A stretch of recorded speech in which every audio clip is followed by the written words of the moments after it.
The Secret Millionaire Blogger. Peter's Journey to Financial Freedom. Imagine a life where you have the freedom to pursue your passions, spend more time with loved ones, and break free from the chains of financial worries. This is the real-life story of Peter, an ordinary Swede with an ordinary salary but who achieved the extraordinary financial independence, retire early, also known as FIRE, before the age of 40. In a world where financial freedom can seem like a distant dream, Peter took matters into his own hands. He decided to embark on a financial journey when he was 25 and retired at the age of 36. Please note that throughout our story all numbers are in Swedish krona, where 10 Swedish krona equals around $1. This is Peter. He just turned 25 and he has only one main focus in life: to become rich and financially free.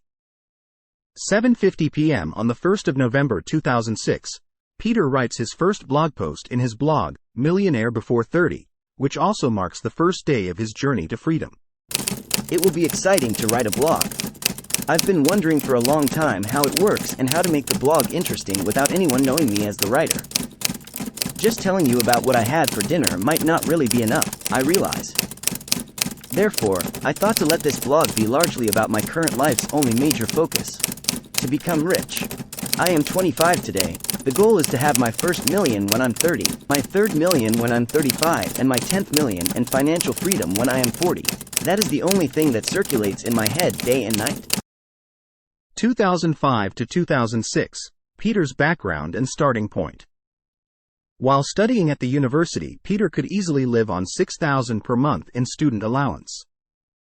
But unlike his friends who started spending their whole paycheck when they got their first job, Peter did not increase his expenses and instead saved and invested the extra money from his paycheck each month. In 2005, 1 year after starting his first job, Peter turned 24 and had accumulated his first $120,000 in net worth by saving $6,500, or half of his paycheck of $13,000 after tax each month. 1 year later, at the start of his journey, Peter's net worth had grown to $270,000. This was accomplished by Peter living on $6,000 per month and saving $8,000 of his now $14,000 paycheck. 2007. The first year of Peter's journey. Peter starts the year by continuing to save $8,000 per month from his paycheck of $14,000. During the year, Peter received a salary increase of 15%, which increased his paycheck by $2,000 per month. However, unlike most people who would be thrilled to have more money to spend, Peter is happy that he can now save an additional $2,000 per month. In his blog post Living Expenses, Peter shares his monthly budget. Many of the readers seem to think that my standard of living is very extreme and question whether I will be able to keep going for several more years. I don't recognize that picture at all. I think every now and then I waste a lot of money. A more expensive month might look like this: $2,000 in rent plus interest on the mortgage, $3,000 in food plus toilet paper plus other things that you buy in the grocery store, $1,000 in bills such as electricity, landline, home insurance, and TV license. The job pays for mobile plus broadband. $1,000 in one-off major purchases such as washing machine, engagement ring, new fridge, calculated per month. $500 in clothes, $500 in other expenses for a total of $8,000 per month. Have frugal months where I reduce spending from $8,000 to $4,000 and increase savings from $6,000 to $10,000. In his blog post Millionaire, Not the Final Goal, Peter reiterates his goal to become a millionaire at 30 and to accumulate 10 million at 40. Getting the million before 30 looks quite promising. I am ahead of schedule and could handle a decline both on the stock market and in the value of my apartment. Here, the strategy is quite simple: living frugally and save aggressively. But to increase the million tenfold in 10 years will require a completely different tactic. A tactic that I at the moment have no idea at all. In 2007, Peter's net worth increases from $270,000 to $550,000. Peter saves $10,000, or 63%, from his $16,000 salary each month. 2008. Peter thinks and acts correctly during a financial market crash. The year is 2008 and the global financial market is having its largest meltdown since the Great Depression, losing more than 50% of its value. There is panic in the market and many people sell their stocks with heavy losses. However, Peter keeps his cool, and in September 2008, Peter writes in his blog post, "Now is the time when wealth is created." Although I have been clear that I have not the faintest idea whether the stock market will go up or down in the next month, my guess is that in the long term, this is a very good time to buy stocks. I have invested in mutual funds for the last 10 years and had good returns both in the end of the 90s and a couple of years ago. But back then I never had time to build up capital that made the 100% increase in the value of my portfolio have a real significant effect. Regardless of whether the upswing comes this fall or next fall or the spring after that, I clearly believe that it will come at some point. Then I will have a capital in the market of probably somewhere between 300,000 and 500,000, and it will increase in value significantly more than in previous upswings. Each Swedish krona that can be saved now can become 10 krona when I retire in 13 to 14 years. The motivation has never been stronger. On that note, Peter saves aggressively and invests 11,000 each month from his 17,000 paycheck to buy more stocks at the height of the market turmoil. Instead of anger and sadness that his stocks are plummeting in value, Peter is grateful and even thinks that he is lucky that this stock market crash came so early in his financial journey when his aggressive savings and investments could more than compensate for the loss of value in his stock portfolio. In the autumn of 2008, Peter even took out a loan of 100,000 to buy stocks. This was a risky move, but in hindsight, this was a very good market timing. In 2008, Peter manages to increase his net worth from 550,000 to 620,000 despite the financial market crash by saving and investing aggressively. Peter saves 11,000 or 65% from his 17,000 salary each month. 2009, Peter becomes a millionaire at age 28, 2 years ahead of his initial goal. In February 2009, when the world stock markets are at their lowest points and most investors are in despair, Peter writes the following in his blog post, "Your stock market dream." I have touched on the question of how to react to ups and downs of the stock market a number of times.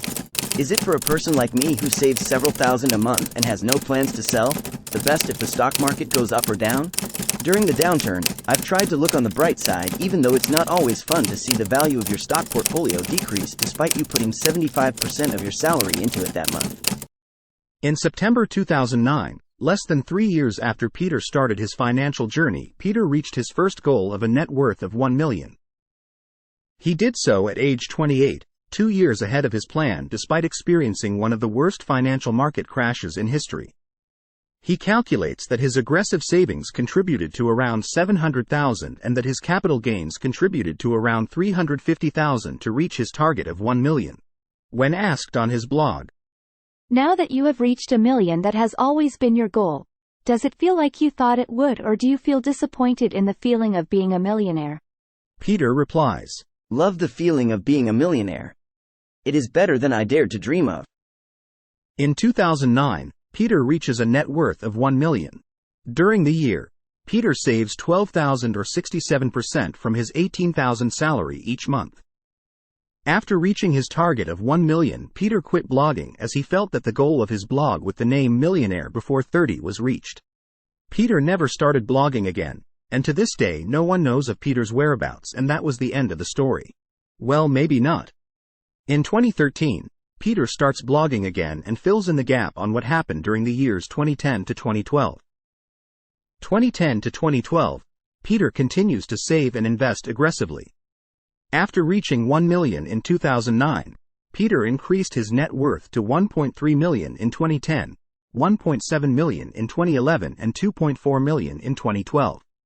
By applying the 4% rule on his net worth for the year 2012, Peter could now get a monthly income of 8,000 for the rest of his life.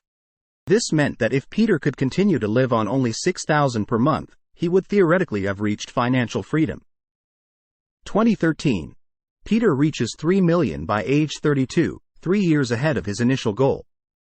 After being absent from blogging for the past 3 years, Peter started blogging again in 2013, and in his blog post, "I Am Alive," he writes, "It's been over 6 years since I wrote my first post when I was 25, and where I wrote that the goal is to have my first million when I'm 30, my third when I'm 35, and my 10th when I'm 40. Had a whim and thought it could be a fun thing to provide a little update like this at the beginning of 2013. However, I will not start blogging regularly again, I think. I am alive and well, just as motivated as before. In another blog post, Peter describes his salary progression during his financial journey so far. As I wrote, I currently earn $28,000 a month after tax. Before I wrote this post, I went back and looked a bit in the blog and was surprised myself that I earned as little as $14,000 after tax when I started blogging in 2006. So, I must clearly be happy with my salary development in 6 years. I feel quite satisfied with $28,000 in net salary, which enables a saving of $22,000 a month. Peter continues to describe his monthly budget for 2013, which we can compare to his monthly budget for 2007 when he started his financial journey. Worth noting is that Peter's salary doubled in 6 years while his cost level remained constant, leading to his savings rate increasing from 50% to almost 80%. Peter comments, "The first year of the blog meant a lot to my motivation and knowledge to bring down my costs. Just before the start of the blog, when I earned $14,000 a month, I had $7,000 to $8,000 in expenses every month. Now I have expenses of just under $6,000 a month, despite double the salary." In 2013, Peter reaches a net worth of $3.3 million. During the year, Peter saves $22,000 or 79% of his $28,000 salary each month. 2014 to 2015, Peter's motivation to save is stronger than ever. In his now famous blog post, Wonderful Sunday, Peter's mentality to save aggressively during this period is highlighted. After a run and then a cheap breakfast consisting of an egg and a large portion of porridge, Sunday continued with a walk to the library for free reading of some newspapers and a visit to the Housing Association's garbage room where there are more or less always recyclable cans on Sundays. Didn't know about it before, but I saw a bunch of cans by chance a month or so ago, and now I always go down on Sundays and look. 3 out of 4 times there are cans. Today there were 18 cans worth 1 krona a piece, a fairly normal harvest. The record was a few weeks ago when I found PET bottles and cans for over 50 krona in our garbage room. Given that the visit to the garbage room takes about 3 minutes, I think it's a pretty good hourly rate. By saving aggressively and finding new ways to make extra income, Peter's net worth grew from $3.3 million in 2013 via $3.6 million in 2014 to $4.5 million in 2015. His salary continued to increase during the period, but he still lived on $6,000 per month as he has always done in order to maximize his savings rate. 2016. Peter is starting to plan for his new life in retirement. In March 2016, Peter's net worth passed $5 million, and on the 1st of November 2016, Peter writes the blog post, "The blog turns 10 years. It's 7:50 p.m., which means it's been 10 years to the minute since I wrote my first post in this blog. The blog was started by a person with $14,000 in net salary per month, $270,000 in net worth, and a goal of becoming a millionaire before 30. Today I have $32,000 in net salary, over $5 million in net worth, and the goal of retiring before 38. Around the same time, Peter starts planning for his exit from work and a new chapter of his life. As a part of his exit plan, Peter plans for 3 major changes. Gradually starting to coast at work. Peter will continue to do as good a job as he can, but he has been clear to his boss that he is not interested in more responsibility and another position. Increasing his monthly expenses from $6,000 to $10,000. After living on $6,000 per month for 10 years despite having increased his salary from $14,000 to $32,000, Peter plans to start spending $10,000 per month starting from 2017, which is a level he thinks he can sustain long-term after retirement. Shifting to a lower-risk, long-term investment strategy. At the start of Peter's financial journey, Peter took more investment risk, for example, when he borrowed $100,000 in 2008 to buy stocks. However, this made more sense when his net worth was relatively small in comparison to his yearly savings. When net worth is large in relation to yearly savings, more focus should be put on wealth preservation rather than growth. Therefore, Peter now creates a balanced stock portfolio of dividend stocks that he plans to hold for a long time. In 2016, Peter reaches a net worth of $6.1 million. During the year, Peter saves $26,000 or 81% of his $32,000 salary each month. This will be his highest achieved savings rate. 2017. Peter retires at age 36 with around $7 million. In the beginning of the year, Peter is starting to think whether one extra year of work is worth it. He refers to the "one more year syndrome," known in FIRE circles.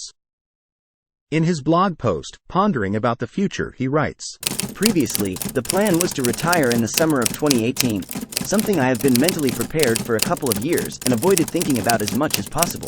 But instead I am now planning for a retirement in December 2017. During the year, Peter releases his first book, Millionaire Before 30 and Pensioner Before 40, where Peter tells his own success story with his best savings and investment tips to inspire like-minded people to make the same financial journey as him. On June 7, 2017, Peter's blog reaches 1,000 blog posts.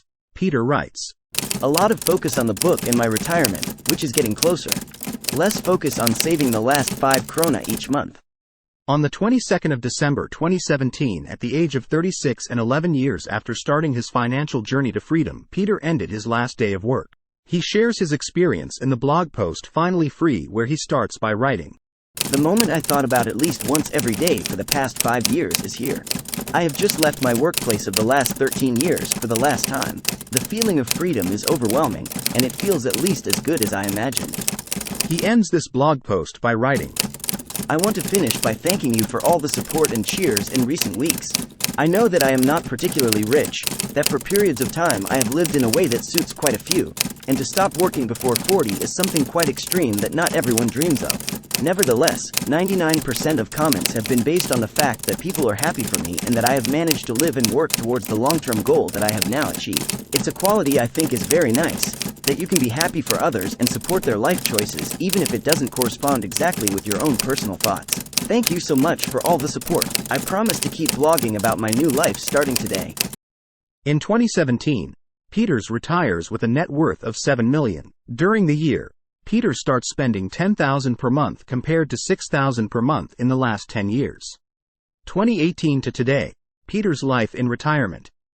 Peter continues to blog with a focus on sharing his experiences of being retired at a young age. He also continuously updates his current net worth on the blog if you are curious about how much money Peter has today.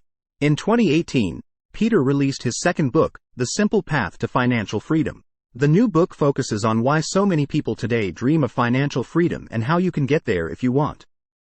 And there you have it, Peter's journey to financial freedom. Please find the links to Peter's books and Peter's blog in the description below, and thank you for joining us today. Don't forget to like, share, and subscribe, and hit that notification bell to stay tuned for more videos like this on our journey to financial freedom.